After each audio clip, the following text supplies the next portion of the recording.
Suite au procès qu'il a opposé à son ex-mari, Johnny Depp, Amber Heard se reconstruit en Espagne, aux côtés de sa fille. Son procès contre son ex-mari a été retentissant.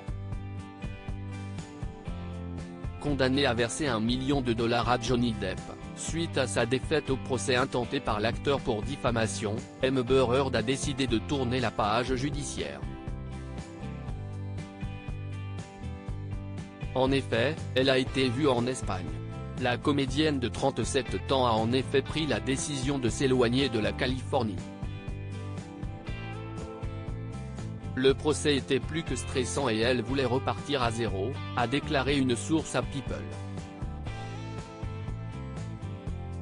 Après avoir vécu dans la ville désertique de Yucca Valley, en Californie, Amber Heard a vendu sa maison pour $1,1 million et a déménagé en Europe avec sa fille, Una Page.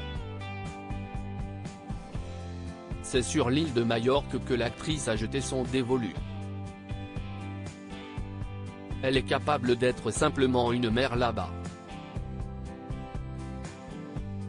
Elle se concentre sur l'éducation de sa fille. Elle passe chaque jour avec sa fille. Ils se promènent, visitent des parcs et passent du temps en famille.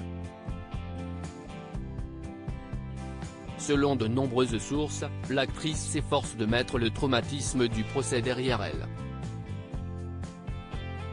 Amber a été dévastée avant, pendant et après le procès. Mais elle va mieux maintenant, a déclaré une source.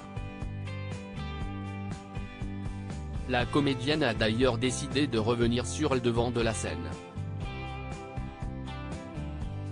Elle est ravie de travailler et de tourner à nouveau. Elle était épuisée et déçue par le procès. Elle se sentait maltraitée.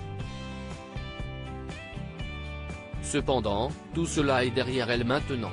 Elle a une nouvelle énergie et se concentre sur les choses qu'elle aime.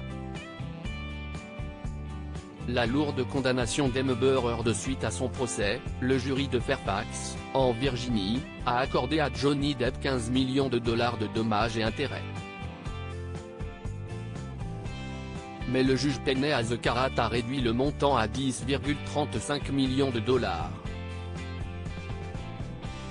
Le jury a également accordé $2 millions à Amber Heard. Après la décision du jury, l'actrice a embauché de nouveaux avocats et a demandé l'annulation du procès et l'appel. Ces avocats ont également fait valoir que le verdict aurait un effet dissuasif sur les autres femmes qui souhaitent parler d'abus impliquant des hommes puissants et que les affirmations de Heard dans son éditorial étaient des expressions d'opinion non exploitables.